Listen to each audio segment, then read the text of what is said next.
Welcome or welcome back to Solo Marvel Champion. We did get a new announcement from Fantasy Flight Games about the Age of Apocalypse. Of course, Age of Apocalypse is releasing on March 29th, 2024, so we are just a little over 2 months away from this expansion. Now, this announcement is going to go slightly more in depth about the first scenario, Unus, although all of the cards we see we actually already saw in the Age of Apocalypse announcement. But we are also going to get some information on the missions, and that actually looks really good. It doesn't look as fiddly as I thought when I first saw the original announcement video, or the original announcement rather. So let's read this. I'm going to read this entire block of text, and then I'll come and click on the cards. As we said in the Age of Apocalypse announcement article, Unus is an unflinchingly loyal servant of Apocalypse who assaults the heroes with a massive army of infinites. These faceless foes include infinite hunters from Unus's personal encounter set and infinite soldiers from the infinites encounter set, which is required for this scenario. Both types of infinites, as well as Unus himself, interact with the gene pool, a special permanent side scheme that gradually gains threat as your allies are defeated. If you let too much threat build up on the gene pool, then Unus and his soldiers become significantly tougher to deal with. Naturally, Unus wants to add as much threat to the gene pool as possible, and the abilities of the rest of his encounter set reflect that. His main scheme, hunting gene traders, adds a bit of threat to the gene pool each villain phase, while his prelate sidearm and endless ranks can add threat in bursts. Once the gene pool is significantly powered up, watch out for Infinite Prelate, a nasty treachery which can pack a real wallop. Now, I actually want to start with Gene Pool. This starts with 4 threats.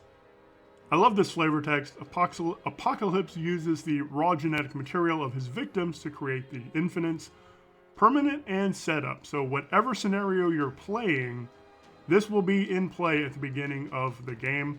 I can imagine playing this in Collector 1 or Sentinels and making those scenarios quite a bit more difficult. Now, not only are allies and minions going to the collection, or I guess in Sentinels, those don't go under Project Wide Awake, but they're also going to place 3 threat on here when that happens. So that could make those a little bit more difficult.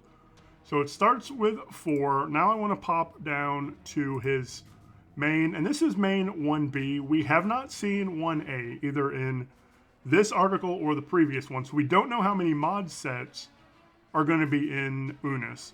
And I say that because we know he only has 14 cards in his own set. We know that he will have infinites, which is 8 more cards. It takes his deck up to 22, and standard takes it up to 29. I don't know if that's where it's going to sit, but we'll just wait and see. I think we'll probably get at least one more mod set in here, since we know that infinites and standard are going to be required. I think there will be at least one more set in here, a recommended one, and probably one that we're going to see a little bit later in this article. I do, again, love this flavor text. Prelate Unus and his squad of infinites scour the ruins of the X-Mansion for the enemies of Apocalypse. This starts with 0 threat, goes up by 1 per turn. I do want to say also, I only play True Solo Standard, so this is always only going to be 1 for me. Threshold of 11 per player, again, only 11 for me. Forced response, after resolving step 1 of the villain phase, place 1 threat on Gene Pool, and if this scheme is completed, the players lose. So you have this 11 threshold with it, which you have to worry about because you'll lose if that goes up. Gene Pool starts with 4. It goes up by 1 every villain phase. It goes up by 3 if an ally is defeated. There are some other ways that are going to add to this, so I believe this is going to be a pretty difficult opening scenario. And I'm fine with that. I don't mind difficult scenarios as long as they feel fair. I don't know about this scenario yet because I haven't played it. I think it's going to be one of those that once we play it a few times and get to know it, I think we find, the kind of optimal quote-unquote strategies to beat Unus. Let's take a look at him. He is a 1-scheme, 2-attack prelate villain. He does have the toughness, so he'll start with a tough. If the amount of threat on gene pool is at least 3, he gains retaliate 1. Before I move on, let's go look at Zola. He also, these are flipped, 2-scheme, 1-attack, but he also has retaliate 1 always. Look here, Zola has 12 hit points, and so does Unus. If there's at least 6 on gene pool, he gains Stalwart, 9, and he gains an Amplify. And really that Amplify just means he is actually a 2-scheme, 3-attack villain. So it's interesting that they put this on here instead of just gains +1/+1. That might have been for space. It might have been because of the pool aspect, which gains benefits for having icons on the board. I don't know. Let's look at these minions. Infinite Hunter, 2-scheme, 3-attack, 4 hit points. When revealed, deal 3 damage to an ally you control. And you are going to be packing allies in this scenario and probably the entire campaign. I think we're going to run more allies than normal, and that's because of the missions. I will talk about that a little bit later. He also has a boost. Choose to either place 2 threat on gene pool, or the enemy gets +2/+2 for this activation. I think there's going to be a tipping point where in the beginning, we're just taking this +2/+2 and not adding threat to gene pool. But I think we're going to reach a point where there's just so much on gene pool you can't hope to get rid of it all. At that point, you just start placing 2 on it. There are also several boost icons in this set. So I think something like Target Acquired might be some good tech. And if you're playing Justice, and even if you're not playing Shield, I think you probably also run Agent Coulson. That's going to let you go grab those Target Acquireds, which are preparations. I don't know, that's just a guess. I haven't done any type of playtesting against Unus yet because we just haven't seen enough of his cards. The next minion is the Infinite Soldier. 1-scheme, 2-attack, 3 hit points. He does have guard, but not toughness, so that's not terrible. However, if there's at least 3 on gene pool, he gains Quick Strike. He's going to attack you right away if you're in hero form. 6, he gains Surge. He might surge into another Infinite Soldier. I'll talk about that in a moment. 9, he gets +3 hit points. So now he is a 6 hit point minion. With guard, that does get a little more difficult. Let's talk really quickly about these next 3 cards. His Prelate Sidearm gives him +1 attack. After Unus attacks and defeats an ally, place 1 threat on gene pool. So his, or this force response is basically going to make gene pool, say, add 4 when Unus defeats an ally. That's all that is. It's just adding 1 more on top of the 3 that's already going to go on there. You can get rid of this after you make a basic attack, spend energy physical to discard it, and this is a big number. This has 3 boost icons. So this is an interesting card. The +1 attack maybe isn't so bad. This, I think, is the worst part, just adding more threat to gene pool. That's going to make it, again, more difficult for a solo player anyway to deal with gene pool while also dealing with the main. Endless Ranks is a side scheme that comes in with 4. I love this piece of text. The infinites live up to their name. No matter how many you defeat, they keep making more. This has an acceleration icon, so you want to defeat it, but when you defeat it, place 3 threat on gene pool. So again, growing the gene pool. Now we haven't seen all of his cards, or I don't think we have. We'll have to wait and see, but I think there's going to be at least 1 treachery in here, which reshuffles infinite minions back into the encounter deck. That piece of text does not match up with this ability. This doesn't make more infinites, it just makes them stronger. So I feel like surely we're going to see something in the deck that's going to reshuffle infinites into the encounter deck. Infinite Prelate is that treachery. When revealed, Unus activates against you. If the amount of threat on Gene Pool is at least 3, he gains tough. 6, deal 3 damage. 9, he gets an additional boost. And with so many bad boost effects, you know, this could be pretty devastating as well.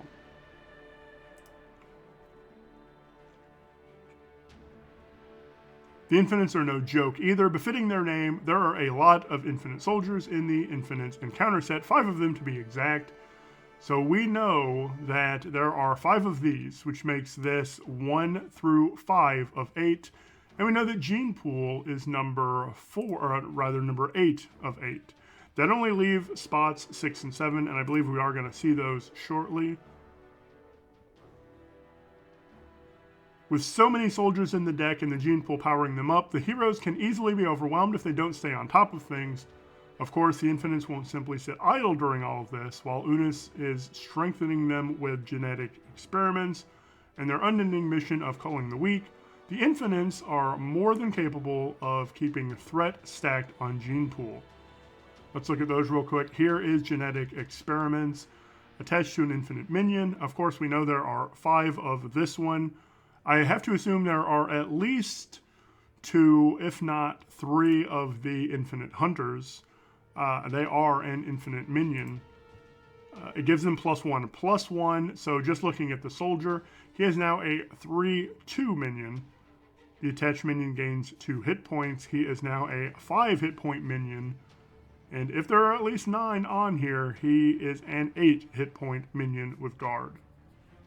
Forced Interrupt, when attached minion is defeated, place 2 more threat on Gene Pool. Again, just adding to the Gene Pool, making it a little more difficult to clear.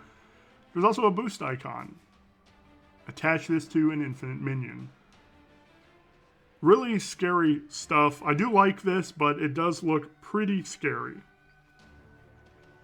Next, we see Culling the Weak. This is, I believe, 6 and 7 of Infinites, which means we now have seen all 8 cards from Infinites. When revealed, place 4 on Gene Pool. Boost, place 2 on Gene Pool. So this doesn't even have to come out as a treachery. It can still place threat on Gene Pool when it comes out. So it does look, number 1, a lot like Zola. Number 2, a little bit like Collector 1 and Sentinels. Bad things happen when you're going to be chump blocking with your allies in this scenario, and I think that is a cool marriage of those 2 effects. We're just gonna have to wait and see, play it a few times and see what's actually gonna happen in this scenario. But my gut feeling, gut impression, this is a Zola up to 11 with some aspects of Collector 1 and Sentinels. And now we come to what I think is the fun part, and that is missions. Between Unus and the Infinites, the heroes will have their hands full. However, the Age of Apocalypse is a worldwide threat, and the Tyrant's other prelates won't just sit and wait for you to be done with Unus before wreaking havoc. For times like these, you'll need to call on your allies to bring the fight around the world via side missions. As we briefly covered when we first announced Age of Apocalypse, side missions are a new mechanic that is unique to this campaign. They're handled a bit differently from normal Marvel Champions gameplay, so let's go over how they work. They are going to be a separate play area that doesn't interact much, I think, with the other play areas. Whenever you set up a scenario in Age of Apocalypse, you'll also start with a mission area off to the side. This is a separate play area from both the player areas and the villain area, and it comes with its own set of rules. When you set up the mission area, you select a random mission side scheme from 4 available. There is a 5th, but it will be in the final villain. You'll also choose a random overseer who will serve as a primary obstacle for completing the side mission. Each mission side scheme has the same amount of threat that must be removed to defeat it, 5 per player, but how you go about it is what sets these apart. So, number one already, I love that there is going to be some variability. You're going to get possibly a different mission side scheme every time you play this. You're going to possibly get a different overseer every time you play this. We see Mr. Sinister. There is the 5 hit points per player. This particular one can't take damage while another minion is at the mission, and that is going to be true of all of them. All of these minions are the same except for this piece of text here. They all have 0 scheme, 0 attack, not 0 and 0, null scheme, null attack, and 5 hit points. We are given Mr. Sinister, the Shadow King, and Sugarman, and they all have a different responsibility, and like Mr. Sinister's isn't a response. And this, if you're just reading the cards without any context, doesn't make a lot of sense. Players cannot assign cards with the same resource icon to more than one ally each mission attempt. That is going to become transparent when we actually go and look at how side missions work, or how mission side schemes work. Unlike most other schemes in the game, your hero can't touch mission side schemes. The only way to remove threat from these side schemes is to send your allies off to the mission area. You can use the mission team support to help you pay for these allies, and you can have any number of allies in the mission area at any given time. These do not count as your ally limit. They're in a different area, so they don't count towards your ally limit. You can attach upgrades to allies in the mission area as normal, but keep in mind that these allies will have their printed text box blanked except for traits as long as they're in the mission area. So, just as an example, if you were to put Agent Coulson there for this threat, or for this thwart, this portion is blanked. He's not going to get to go find a preparation. That is how I'm reading that. I could be wrong, but I am reading it like that. His text box is blanked. I do, I'm not going to click on this card yet. This mission team I'm not going to click on yet. I want to continue reading the article. We're almost done here. Once you've built up a solid fighting force, you can use mission team to make a mission attempt. When you do so, you discard a card from the top of your deck for each ally at the mission, including the allies played there by other players. Most Overseer minions have a mission response that is triggered at this point. For example, Sugarman heals 3 damage for each physical resource discarded during this attempt. And there it is right there. If you discard cards, heal 3 for each physical discarded. So he might be pretty difficult to get rid of. After discarding cards, you next assign each of the discarded cards to a different ally at the mission. If any resource icon on the ally matches any resource icon on the card it's assigned to, that ally participates in the mission attempt. Wild counts as any type for both ally and card that you attach to it. And this is why I said back at Mr. Sinister, this didn't make much sense. It only means that, let's say you had an ally with a wild and an ally with a mental. You couldn't attach a mental to the mental and a mental to the ally with a wild. You can only assign 1 mental, 1 energy, 1 physical, 1 wild. Once you've determined which allies will be participating in the mission attempt, you return each of those discarded cards back to your discard pile. So you are going to chew through your deck a little bit faster in this campaign just because you're discarding cards for the missions. Next, you deal damage to enemies at the mission equal to the combined total attack of all participating allies, divided as you choose. You deal damage to enemies 1 at a time, which is important since you can't damage the Overseer minion until all other minions are defeated. Other minions in the mission are defeated. For example, in this diagram above, and I wish they had actually done this diagram slightly differently. Randall, X23, and Morrow have a combined attack of 6. This means they can have 6 damage. They have 6 damage to distribute among enemies at the mission. If an Agent of Apocalypse were at the mission, they would have to assign 3 damage to it first before they could deal the remaining to Sugarman. I wish they actually had that Agent of Apocalypse in this diagram, but it's fine as long as you follow the text. And also, this is Age of Apocalypse 1 of 4. I think this will probably be a recommended set for Unus. I'm not sure. Maybe it'll be another required one. Crossbones had 3 mod sets that were added to him. So it's possible that this could be either required or recommended. Let's talk about it real quick. 2 scheme, 2 attack, 3 hit points guard. It is not an infinite, so it's not going to be boosted by those other cards that deal with the gene pool. When revealed, either add Agent of Apocalypse to the mission area or it activates against you. I feel like this is a time when you're just going to add it, just going to have it activate against you. I would rather have this hit me for 2 than go to the mission area and I have to defeat it before defeating the enemy there. It also has a boost. Deal 1 damage to an ally at the mission.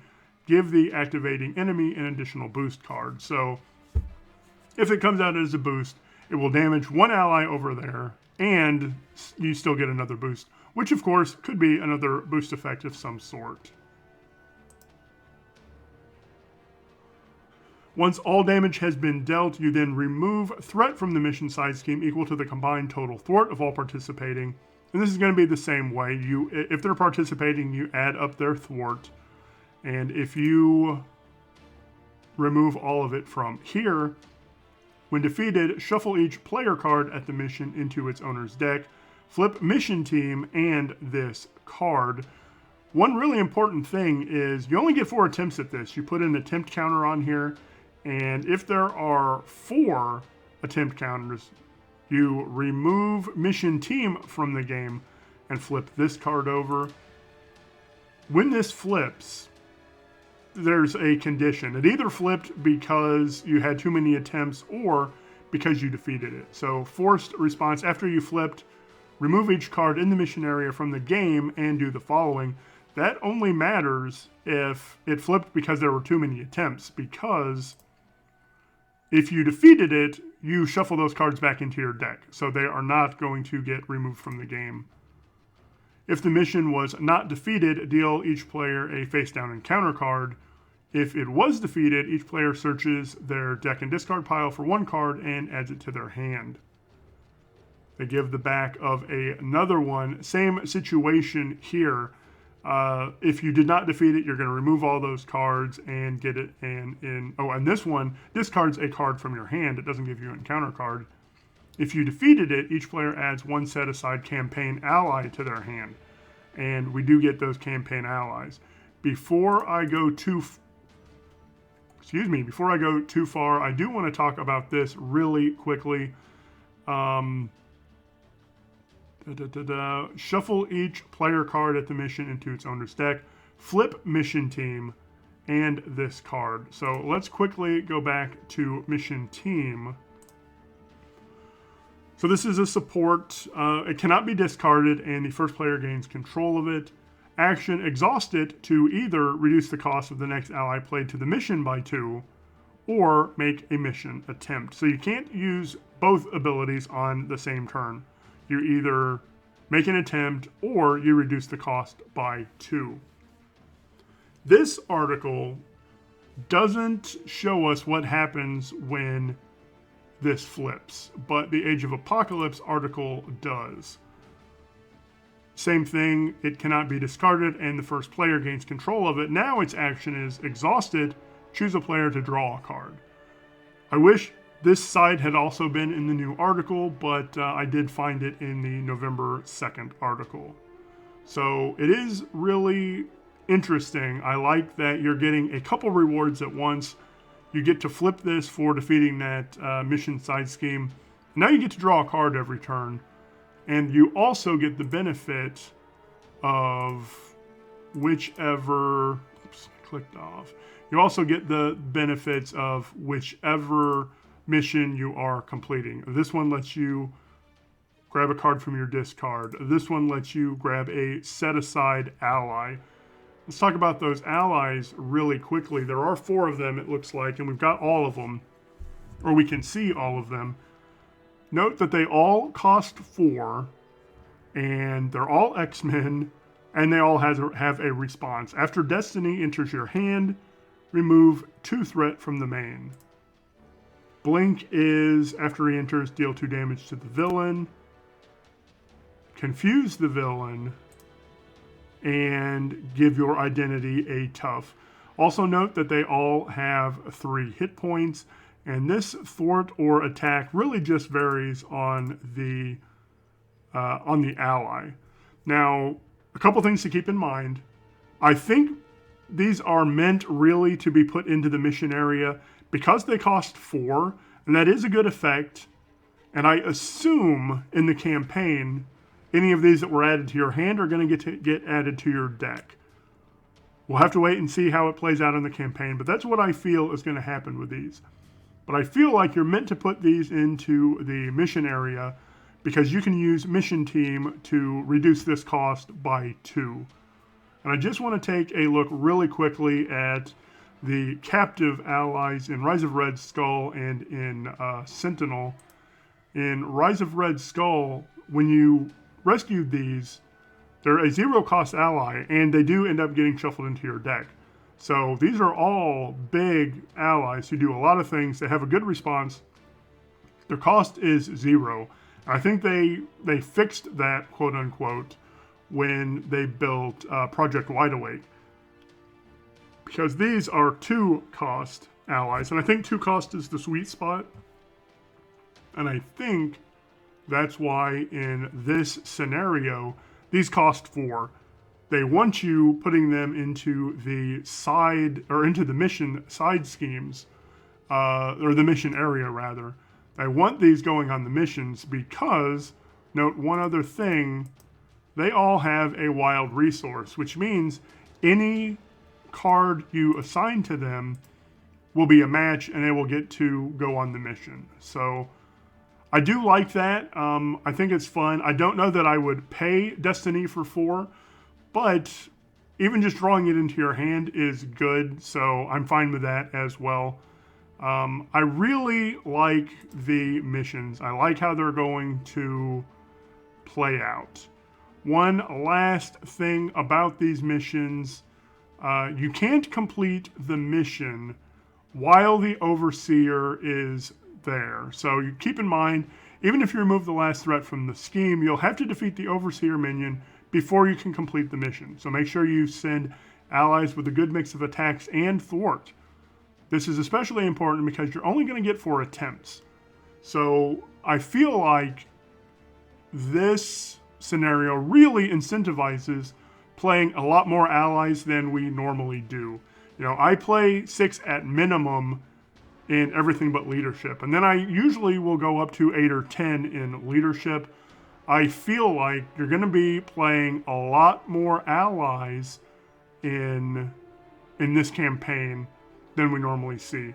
Another big thing is, don't forget that the allies you put into mission areas, their text box are blanked, and that's why I think, again, these are meant to go in the mission area. Because, yeah, they cost 4. Yes, you can reduce it by 2 with Mission Team. But this response is when it enters your hand, not when it enters play. So it'll come to your hand, you get to do this, and then it doesn't matter that their text box is blanked because this is irrelevant after it enters your hand. So again, I think these 4 are really meant to be put into the mission area. And one of the things that I think makes it a little bit different than Next Evolution and similar to Mutant Genesis is in Mutant Genesis and in this one, the campaign stuff you get is randomized. You don't get to choose it. In Next Evolution, you get to choose the order that you do the campaign side schemes in so that you can earn the rewards when you want to earn them. So just from a player point of view, I would want to pick this one first because when I complete it, I get to add, oh, not that one. I would want to add Find Lost Mutants, Find Lost Mutants first, because when I defeat it, I add one of the set-aside campaign allies to my hand. If, in fact, those get added to your deck between scenarios, that is going to help every mission after that. So I do think it's interesting that this is random. And while I'm talking about random, I think that's a good thing. That is one of the reasons I love, in Next Evolution, the first two Marauder scenarios. There is some randomness there that really changes the game every time you play it. So randomness is not a bad thing. I think it is a good thing. I would just hope that at least with these, you get to choose the mission. That said, I think it is more about the villain in this case. The villain is doing his thing out in the wild. Age of Apocalypse is happening out in the world, and you don't get to choose what the other prelates are doing. The other prelates may be doing this thing with mutants. It may be doing these things with survivors. And that's where that randomness comes in, and I really like that. So that was a bit random. I do ramble a little bit when I'm reading off the cuff like this, but I do like doing it this way. It's actually a lot faster to create a video this way than writing a script. So let me know in the comments if you like this style. I do like it, like I said, because it's a little bit faster, but I do get a bit rambly, and I apologize for that. So that was the article. Let me know what you think. Let me know what you're excited about. And thanks for watching. I hope you have a marvelous day.